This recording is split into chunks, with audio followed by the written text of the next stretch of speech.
And we are live. When is that reflection? Let's see if I can fix that.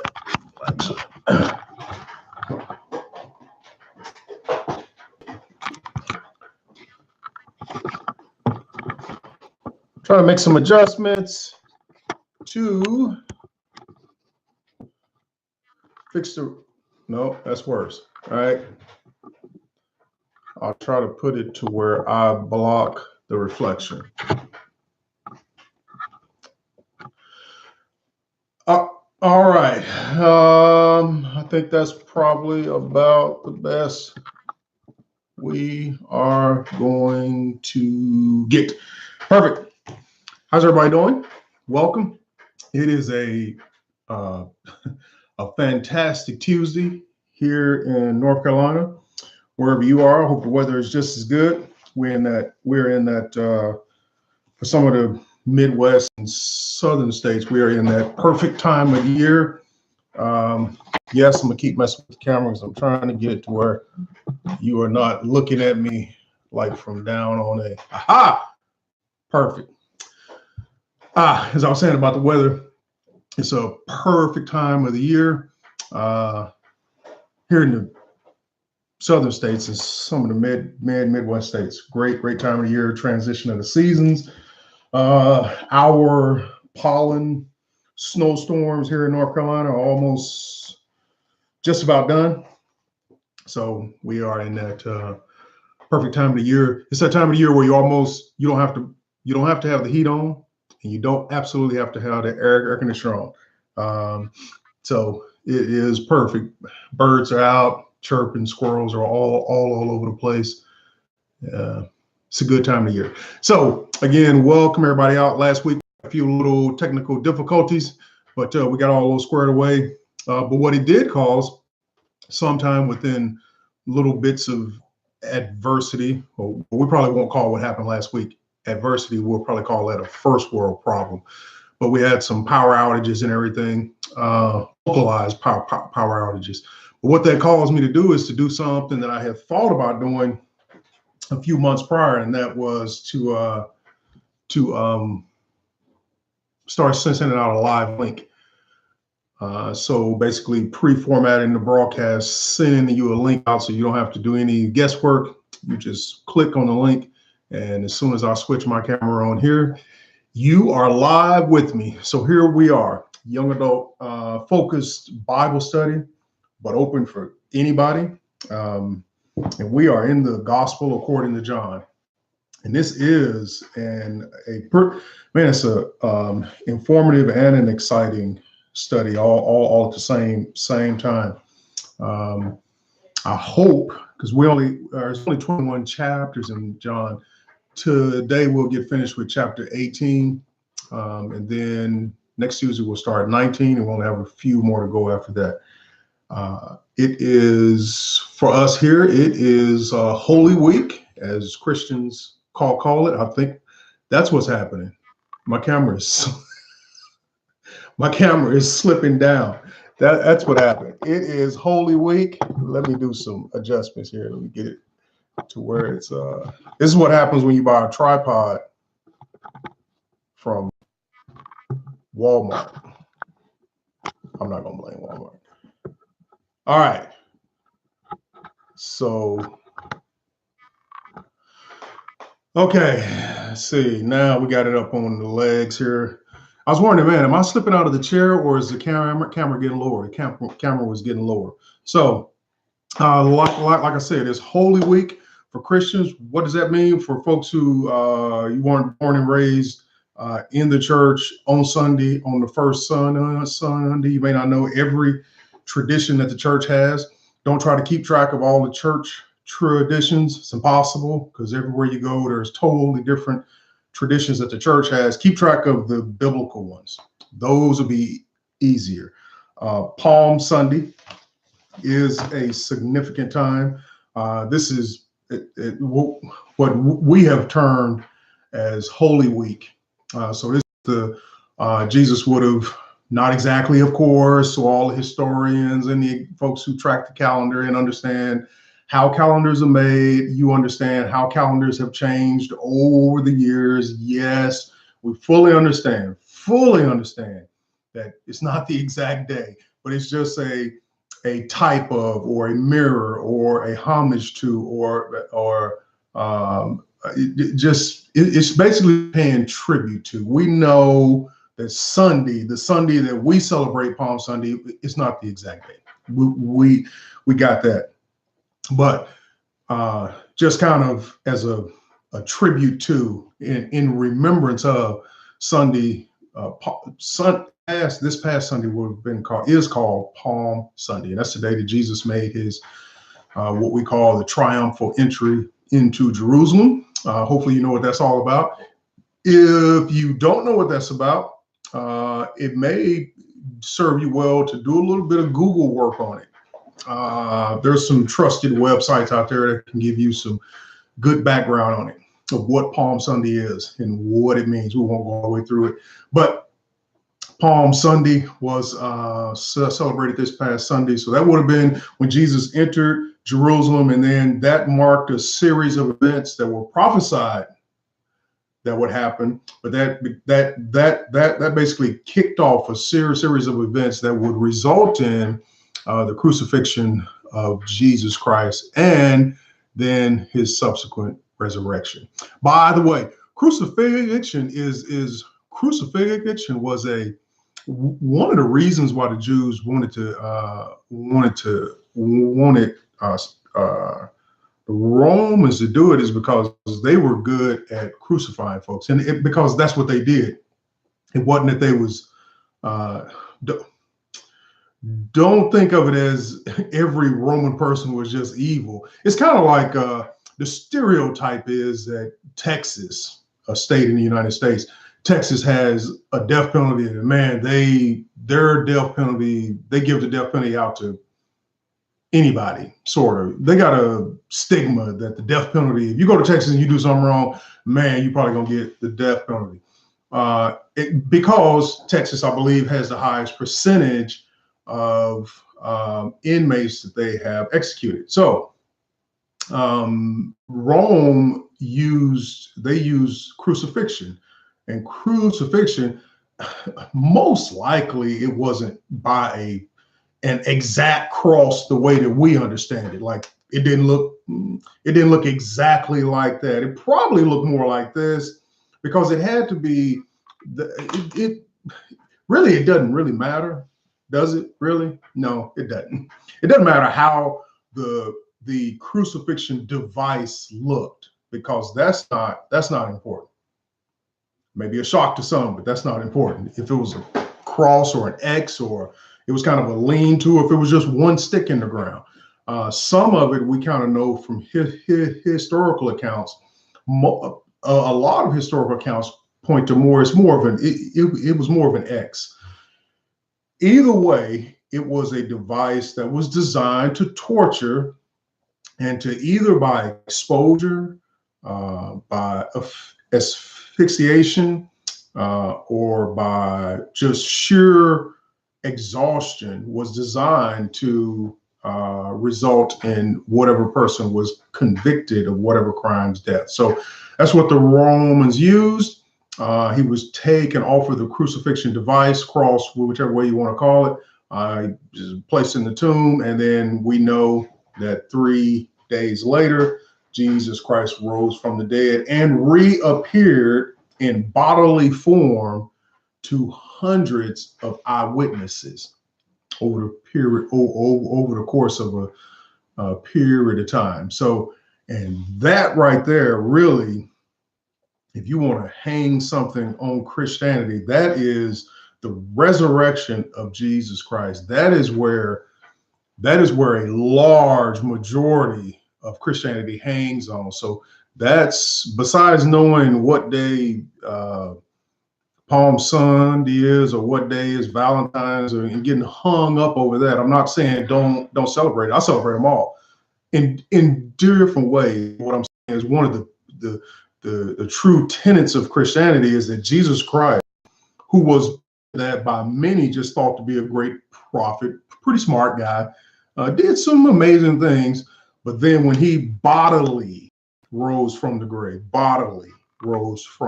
and appeared to eyewitnesses as prophesied, that solidified the fact. Okay, not for God, it didn't, because he is God. Whole nother story, tough to explain the Trinity, even tougher at times to explain Jesus in human form, all human and all God. That's tough to explain too, but can be explained. Either way, so that resurrection of Christ, that was critical. Anyway, let's get ready to get started. We are in John. We started last week. We only had like 20 minutes. We were in John chapter 18. We started out in the a few things are going to happen. I think the title was Trials and Denials. That was my title. That's something so trials and denials. We seen in the first week, we got through the first 11 verses. When Jesus was first confronted in the garden, he was there with Peter, or maybe more, but we know at some point all the disciples bounced. They scattered. Hey, this was not good. So this wasn't a good thing from the disciples' view. Man, this was, I mean, not too many folks hang out, no matter what the ties are, in a true, when somebody is true out to kill the other person. Not to mention the high priest and the leaders of the Jews had brought an army, basically a battalion of soldiers, along with all leadership. So that's a pretty formidable force that rolls up to get one person. So that had happened. Was a little bit of an exchange. Somebody said something sideways. Peter didn't like what was said. Peter had his sword. I love the fact that Peter, walking with the Son of God in human form, Peter, the guy whose faith was aggressive. Christian faith has got to be just polished and perfect. No, it doesn't. That's my Christian voice. Polished and perfect. If I knew YouTube better, I'd put some little sparkles around. But his wasn't polished and perfect, but it was perfect in the sense of who it was centered on, and that was Christ.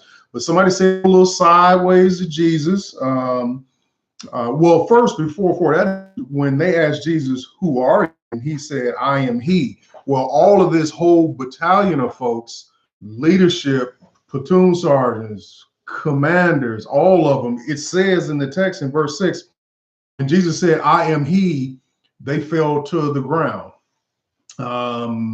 That had to have been an amazing, the text doesn't tell us exactly why, but it does descriptively tell us, said, "I am he," they drew back and fell to the ground.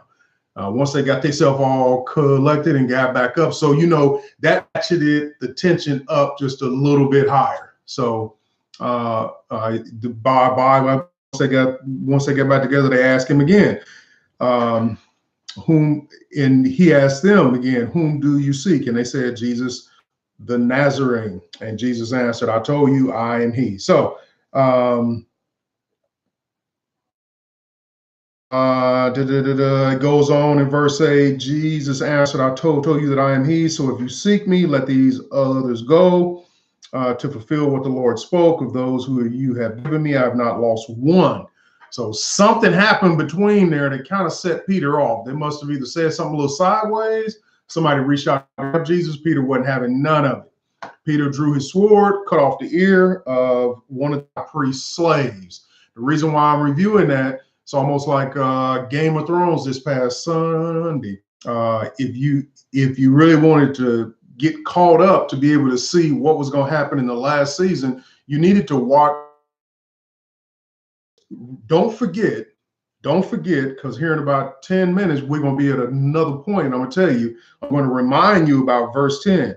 Don't forget that Peter drew out his sword and cut the ear off of the high priest's slave. All right. So phone is ringing. Don't forget that high priest slave. Now, Jesus went on and now it does say it in the gospel according to John, but in other gospel accounts, it says that Jesus reattached the ear. So here we are. We are at verse 12. So let's pick up at verse 12, John chapter 18. Our Father, which art in heaven, we thank you for your word. We thank you, God, for all those viewing and all those who will view. All this, God, we ask in your son's name, Jesus Christ. John chapter 18, verse 12. So the Roman cohort battalion, basically about 300 to 500 soldiers. Verse 12 says, so the Roman cohort and the commander of the officers of the Jews arrested Jesus and bound him and led him in this first. For, excuse me, for he was father-in-law of Caiaphas, who was high priest that year, 14. Now, Caiaphas was the one who had advised the Jews that it was expedient for one man. You hear it in all the action movies. When one person needs to make a sacrifice, they need to step outside of the ship and go reattach the cable so that everyone on the ship doesn't die. And it's either the one or it's either one or I forget the exact phrase. I can't even remember the phrase, but the whole thought process is, well, one person give life so that millions will be free. So I don't know if that's where we got that phrase. Probably so. Anyway, verse 15, Simon Peter was following Jesus, and so was another disciple. Now that disciple was known to the high priest and entered with Jesus into the court of the high priest. Now, at this point in time, here, hold on. Let me, somebody is like 911 style calling.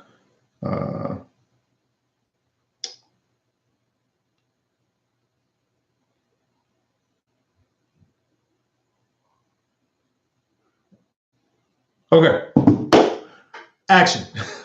Sorry, I'm sorry about that. Had to respond since somebody calling. I know what they're calling about, but it's the wrong time. All right. So at this point in time, where we are, most likely he's been brought in front of the first person that's going to try to levy some charges against him.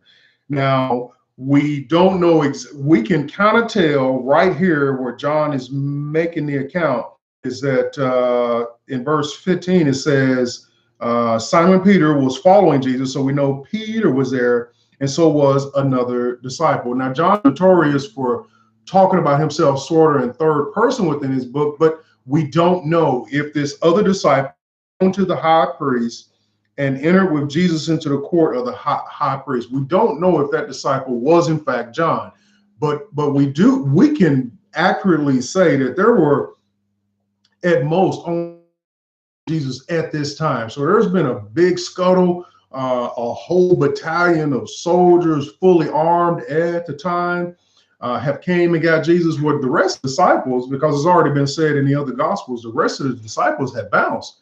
I mean, and don't think badly of them, and don't say you would have stayed either because you more saved or their faith ain't. Don't say that because you just don't say that. I probably wouldn't say that. We don't know the exact reasons, but one of them we can. All of them did except for one.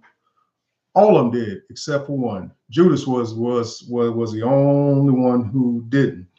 They had faith in Jesus. Now, yeah, like everybody else, varying degrees of whatever, but they had faith. But man, this was serious. This wasn't somebody on TV saying that Christians are terrible and you going to work mad and you come to church Sunday talking about they're trying to shut down all the churches. No, not that kind of threat, which is not a threat at all. This was 100% sword through heart, head chopped off, drug through street type. Going to happen, period, if they caught you with Jesus. So I'm not saying they did the right thing. I'm not saying that at all. But I'm also not going to sit here and say, done blah, blah, blah. Hey, Peter hung in there for a little while, and whoever this other disciple hung in there for a while. So let's continue. John chapter 18, verse 16. Peter was standing out, but Peter was standing at the door outside. So the other disciple, who was known to the high priest, went out and spoke to the doorkeeper and brought Peter in. So whoever it was, most likely John, went in, was known to the high priest already, used his and said, "Hey, I got a partner outside. Can he come in?" We don't know anything else. So we don't know if he went in there under different guise, that he didn't tell him he was a disciple. We don't know anything else. If it's not written there, stop trying to guess, because that's up on the crazy side of Christianity. Is when you start trying to guess stuff, you end up on the weird side. All right. Verse 17 of John chapter 18. It says, "Then the slave girl who kept the door said to Peter," wait a minute, you one of them dudes. He said, "You are not also one of this man's disciples, are you?" Now, so now we don't know what the disciple that's not mentioned in here, the one that it says that knew the high priest.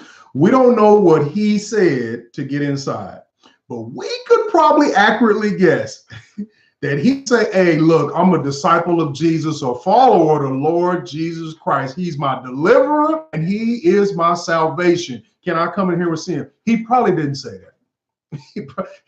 He probably did not say that. And I'm not making light of it, but trying to make light of it to bring out a more important point. He probably didn't say that, because especially if when he came out to come get Peter, and then Peter, when this slave girl who recognized Peter, because Jesus was popular, but she recognized Peter, probably from the little encounter they had earlier, but we're going to get to that. Verse 17, it says, "Then the girl who kept the door as Peter was getting ready to come," and she don't pull the door open. "Y'all come on in." "Oh, wait a minute. Don't you know Jesus?" And what did Peter said, "I am not." So Peter did what? That was Peter's first denial.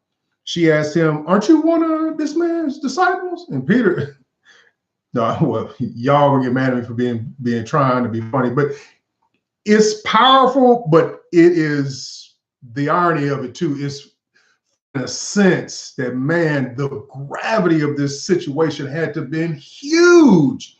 Here is who Peter had just seen walk on water and heal. Peter's mind probably was processing, like all of our minds probably would process, wait a minute. I mean, he looked as majestic. He does. Jesus had to have that. I mean, he just physically different at that time. He had to have.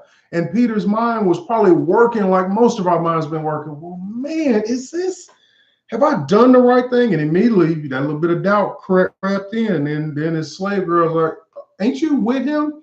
Him who's in chains, surrounded by a battalion of soldiers on trial for claiming to be God, and probably in the midst of questioning who else is down. Here come Peter. And somebody said, "Ain't you with him?" Peter was like, "No, I'm with the dude who said I'm with him. That's who I'm with. The other dude is here." Either way, this was Peter's first denial. Verse 18. "Now the slaves and the officers were standing there, having made a charcoal fire." Not Kingsford, okay? Not Kingsford. If you ever get outside of the United States, to where we have so many resources that we can't even fathom, well, how you make charcoal without going to Walmart. Well, charcoal was long preceded Kings. Anyway, they made a charcoal fire, for it was cold and they were warming themselves. And Peter was also with them, standing and warming himself. Hey, when in Rome, do as the Romans do. Peter, it does have some, there is always within a lot of biblical illustrations. There's a lot of great lessons learned. They're not the topic of the text, but it's some good observations, some good lessons to be gleaned from it. One of these is, yeah, my grandmother used to say, once you tell one lie, you got to tell 10 just to keep afloat. And Peter done lied, and that's how now he's standing here with the enemy, over the fire. He's thinking, man. And now now at this point, if you tell the truth, they don't double kill you. I don't know if that's possible, but that's what your mind had already told you. So now your mind's telling you, well, you don't lie once. You just go ahead and tell another lie for the good.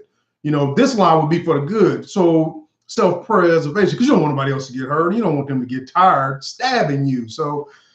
But Peter is now, he's denied Christ, lied, and now he's in the fold. So yeah, a little something we can glean, man. When you start being dishonest, it is easy, as folks will tell you. Well, just stop. Well, that sounds easy, and it is that easy. But the hard part is asking ourselves to do it.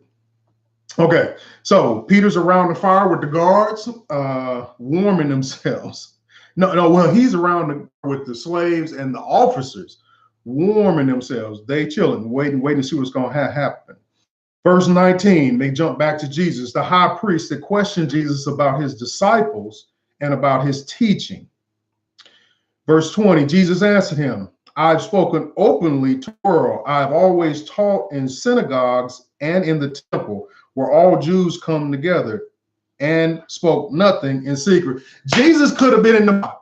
We could have named this Jesus, the perfect mobster. Yes, I'm being funny, but making a point. They asked Jesus, they was there questioning Jesus about his disciples and his teaching.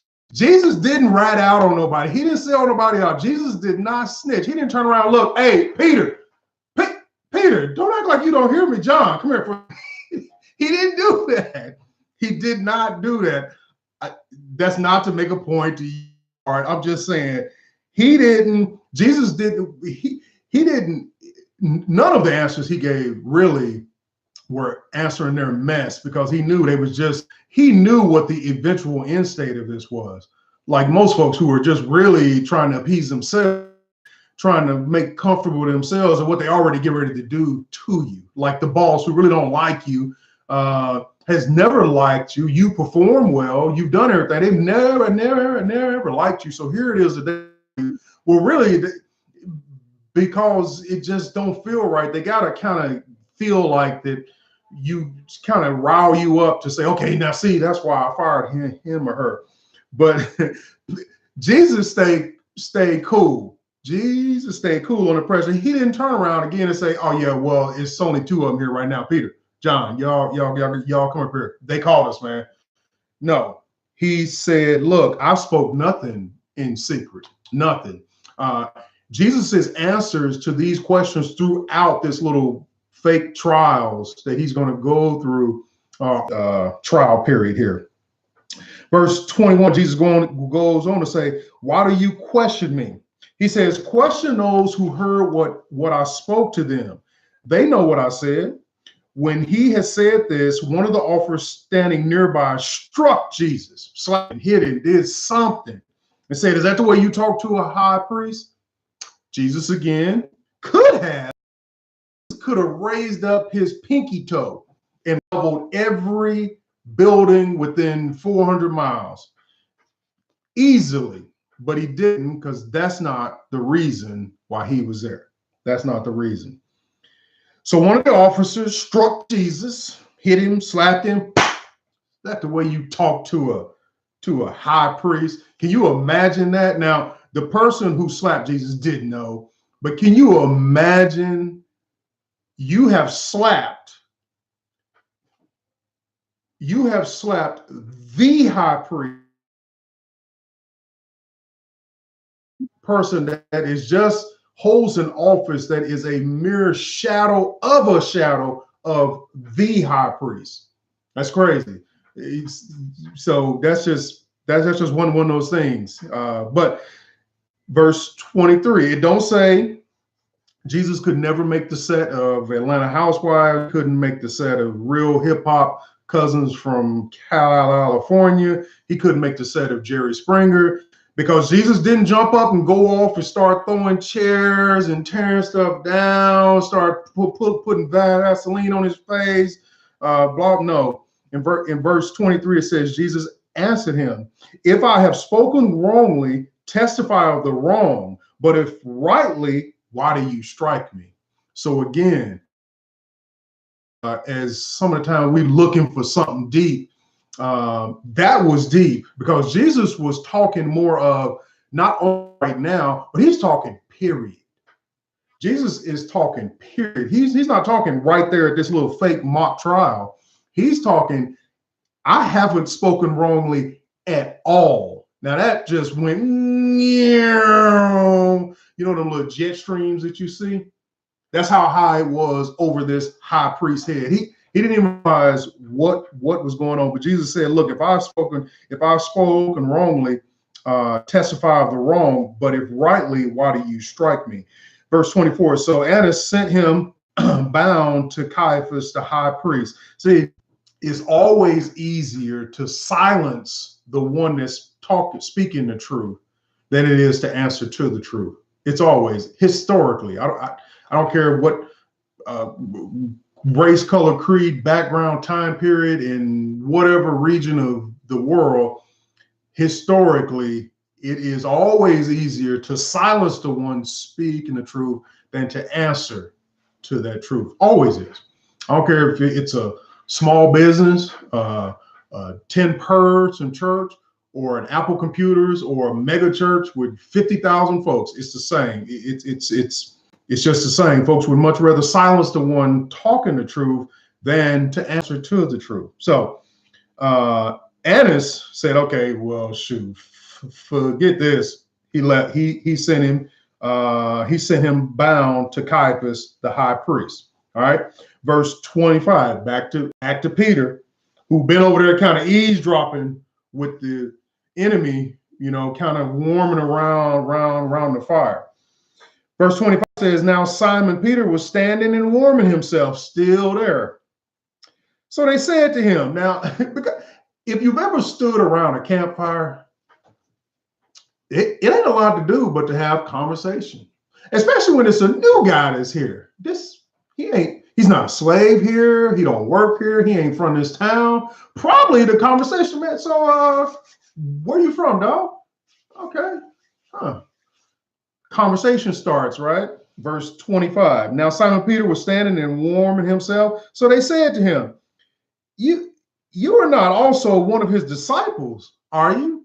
And Peter said again, man, I told y'all before, y'all got me mixed up. Man, I don't, what's his name? Easy? No, I don't even know him. Bottom line is, verse 25, Peter denied it. Again, that's number 2. Peter said, no, I am not. Verse 26, don't forget verse 10. Bring verse 10 back to your memory. Remember back when Peter was hard, right? Bowed up. Pulled his sword out for the right reason. He pulled his sword out to defend Jesus Christ, to defend who he loved and respected. So I'm not saying that Peter. I think it's awesome that Peter had a sword. And I just like his story. But don't forget what happened in verse 10. Peter bowed up, pulled out his sword, and cut the ear off of one of the slaves. Here we are back in verse 26. One of the slaves of the high priest, being a relative of the one whose ear Peter cut off. See, them cousins. Lil Ray been watching Peter the whole time. Soon as Peter came up to the fire, Lil Ray turned to Big Pooh and said, hey, ain't that the dude that was just over there? He was like, that's him. So they already knew. They was just waiting to ask him. So one of the slaves of the high priest, being a relative of the one whose ear Peter cut off, said, hey, dog, didn't I see you in the garden with Jesus? Now, the Bible gives us exactly what was said. So I'm gonna go ahead and do what I see the preachers that come on at 1 o'clock in the morning do. They always add stuff to God's word. Don't nobody complain about them. I'm being funny about this part, not about the 1 o'clock in the morning. But Peter had found himself in a literal rock in a hard place to shed the truthful light on it. I mean, it's just you have been there. I've been there. It may not have been a situation with such gravity as this one, but you've been there. So let's not act like I've always just been the Lord is my guy. And he is. And the Lord was Peter's guide too. But we are flawed and we made some mistakes. We're not proud of those mistakes. We don't brag about them mistakes. Imagine bragging about sin to God. Well, I sinned more. Well, I used to go out. Well, I used to that. Why are we bragging about sin to God?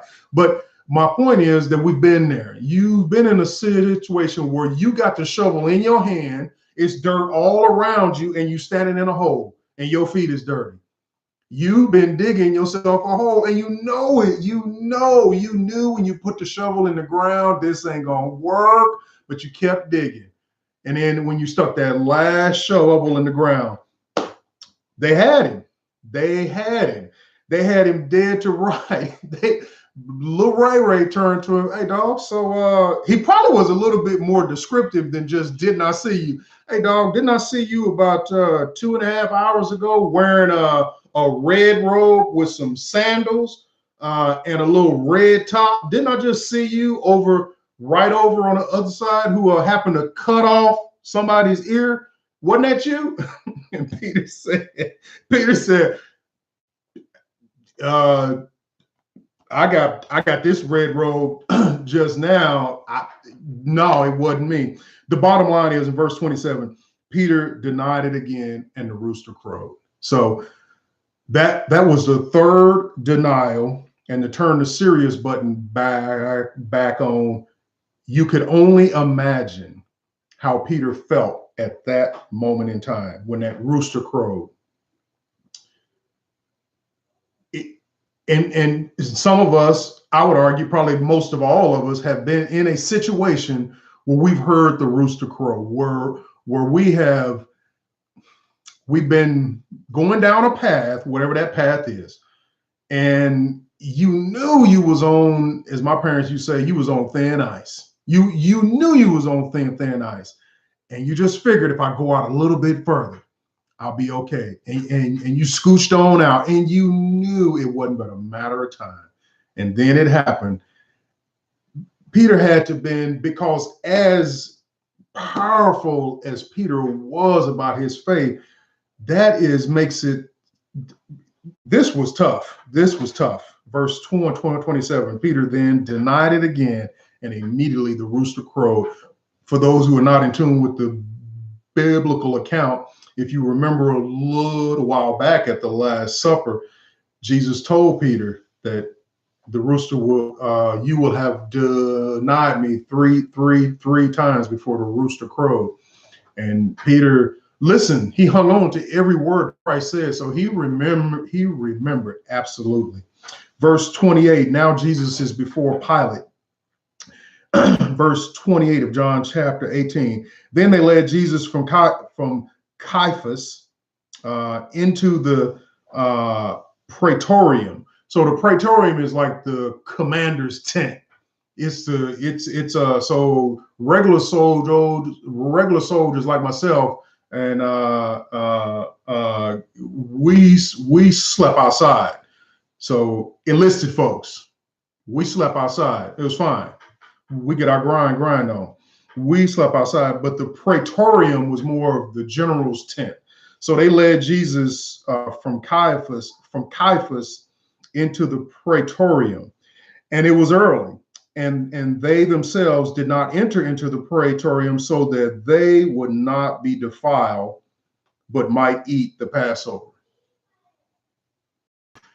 If you want to talk about hypocritical, so the Jews that had basically not basically, but outrightly understood the word. Now, the word to them, they would have known it as the law and the prophets. We know the law and the prophets as the Old Testament. They had it complete. The Old Testament, all 39 of the books, speak to the coming of Jesus Christ. They either speak to it explicitly or a type, period. Because the Bible is one complete story. The Bible is God's plan to restore his kingdom on earth through his son, Jesus Christ. It is laid out progressively, step by step, out the biblical text, and it culminates in with Jesus Christ. The Bible is one book. It is not to be divided up. Well, I only do this, I only do that. That's crazy. If you understood what the Bible is, you wouldn't dare say, "Oh, well, no, I only do my sermons from the Old Testament. Oh, I only do my Sunday school from the New Testament." Well, you wouldn't if you really understood what it was about. That would basically be like well, no, we're not gonna make no comparisons. So don't do that. So it is, they knew, the Jews, the high priest, they knew Jesus had fulfilled not every prophecy yet, because he is in the midst of right now fulfilling prophecies, but he had fulfilled many hundreds of them to this point, to where a high priest who was as well read as these folks were knew this is the Messiah. Those folks who, will put it in a term that we understand, those Christians, those Christian leaders are dragging the Emmanuel, the Son of God, even if they hadn't grasped who that was. Let's just say, to be kind of nice to them, let's say they hadn't grasped that he was God. Even the fact that he was the most competent prophet that they had ever seen, they dragging him to some Gentiles. At the time, this was still bad. Jesus hasn't given his life yet. And at the time, this was just terrible. They dragging him to the Gentiles, but they won't go in the Gentile tent. Now brace yourself for this one. And here's why tradition and all this stuff can just eat you up with being hypocritical. But these high priests, these Christians, they not Christians, I'm saying Christians to just kind of bring it home for us. These high priests, men of God, are dragging God's son to Gentiles to be executed, but they won't go in the Gentile tent because they don't want to defile themselves. So you won't go in the Gentile tent because you follow the law of the person who spoke the law. Okay, let me back up on that one. Of the person who is the Logos, who is the Word of God, who you got the basis, the real basis of your law from him. And the irony of it is, but you won't go in the tent because, oh, well, that's unclean. That's one of the great things about, as you continue to study, as you're already doing, continuing to understand God's word. And then when it starts to fit together, man, it is a phenomenal story. I mean, it is a phenomenal story. I learned so much through learning more. I learned so much. I relearned things because there's stuff that I've read, but I didn't understand really what it meant. I didn't understand the significance of, for a long time as a kid, I thought Muhammad Ali, I was like, I was just, he's a boxer. I didn't understand the context or the framework of where Muhammad Ali was a boxer at the time. When you don't understand if you don't understand the Bible as a whole, and nobody does when they first start, period. So that's why you keep studying and reading. But as you begin to understand how it fits together as a whole, progressively told over time, step by step, culminating with Jesus Christ, you see stuff like this and you're like, man, these guys were lost. You don't judge them or nothing. You like, man, I was there doing stuff that I thought was right, but I couldn't see the big picture. So these high priests done drug Christ in verse 28 they drug Christ to go to give him over to the Gentiles so that they'll kill him because it was Passover week. One more little asterisk. Who was them? You are dragging the Passover. You are dragging when we got to do a little bit of biblical context here. The Passover lamb directly pointed laser beam right to Jesus Christ. The Passover lamb, when God told him, hey, look, I'm coming to judge with death all of those who have sinned against who have wronged my people. For me to pass over you, we think of God in a human, he's not. But what I'm getting ready to say is a human form. And God was always thinking. God was always thinking. That's a human comment, because God doesn't, an eternal, everlasting being doesn't think. He knows, period. But in a sense, God was always thinking. Even though he was getting ready to judge the Egyptians, he also wanted to get his people ready for his son that he was going to send. So he told them, hey, look, slaughter a lamb and put the blood above your door. As I pass through and I see the blood of the lamb on your door, I will pass over you, and you will not die. Jesus Christ is the Passover lamb. So that's why everybody who's seen would like, he's the Passover lamb. They dragging the Passover lamb on Passover to the Gentiles to be executed. But these super Christians won't go inside because we got to go celebrate Passover. That's crazy. That's what happens to you.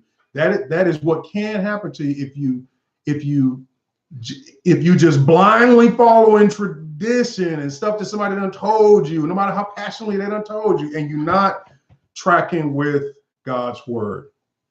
I just think in a way that is, you can call me crazy or whatever, I think in a way that is funny, on top of hurtful, on top of just crazy. But you would never see that though if you didn't continue to do what all y'all out there in YouTube world are doing, is continuing to study God's word. Anyway, so we're almost done. So they wouldn't drag him in because they didn't want to be defiled, but might eat the Passover. Verse 29, therefore Pilate went out to them and said, what accusation do you bring against this man? They answered and said that to him, if this man was not an evildoer, we would not have delivered him to you. Is that an answer to the question? Can anybody? Nobody's chiming in, typing. So Pilate asked him, what evil has this guy done? Hey, look, if he wasn't guilty, we wouldn't have brought him. You see that face? Yeah. That's what they did. But it's good that the biblical text is accurate. Verse 31. So Pilate said to them, because Pilate's like, okay, so everybody, so that wasn't an answer. But okay, hey, look, Pilate said, hey, look, take him yourselves and judge him according to your laws. The Jews said to him, we're not permitted to put anyone to death. The words of Jesus which he spoke, signifying what kind of death he was about to die. And that sounds kind of confusing. You're like, wait a minute, we were just having a conversation. John was just accounting a conversation with the Jews saying we're not allowed to put anybody to death. And then John jumps in verse 32 and says, to fulfill the words of which Jesus spoke, signifying by what type of death he was about to die. Why did John put that in there? Here we go. Need to know the entire biblical text, or have a good Bible commentary these days. Basically, crucifixion was the Roman method. There were other places that they could have took Jesus, but crucifixion wasn't the way that they did it. They did other things, but crucifixion was the method. It was prophesied that the lamb would be crucified. Verse 33. Therefore, Pilate entered again into the praetorium. So remember, these super Christians, they couldn't go inside of the praetorium because they didn't want to defile themselves in the midst of killing, trying to levy false against somebody innocent. They didn't want to go in the Praetorium because they wanted to eat. Anyway, so Pilate goes back into his tent and summoned Jesus and said to him, Pilate asked him directly in verse 33, are you the king of the Jews? Listen to Jesus' answer, because Jesus' answers are information givers. Jesus answered, are you saying this on your own initiative, or did others tell you about me? Pilate answered, I'm a Jew, am I? Your own nation and the chief priests delivered you to me. What have you done? Jesus answered, my kingdom. Jesus answered, my kingdom is not of this world. If my kingdom were of this world, then my servants would be fighting so that I would not be handed over to the Jews. But as it is, my kingdom is not of this realm. That's absolutely, it's not. It will be once God reestablishes his kingdom on earth. Jesus's point is heaven is his kingdom. And oh, by the way, big dog Pilate, if it were, I wouldn't be here. And also in there too is, this is on my own fruition. I am here because I want to be here. Okay. Therefore, Pilate, in verse 37, this is the last few verses. Therefore, Pilate said to him, so you are a king. Jesus answered, you say correctly that I am a king. For this reason, I have been born, and for this reason, I have come into the world to testify the truth. Everyone who is of the truth hears my voice. That was good. That was good. That was good. Pilate asked him, so you're a king? Jesus said, you have answered correctly.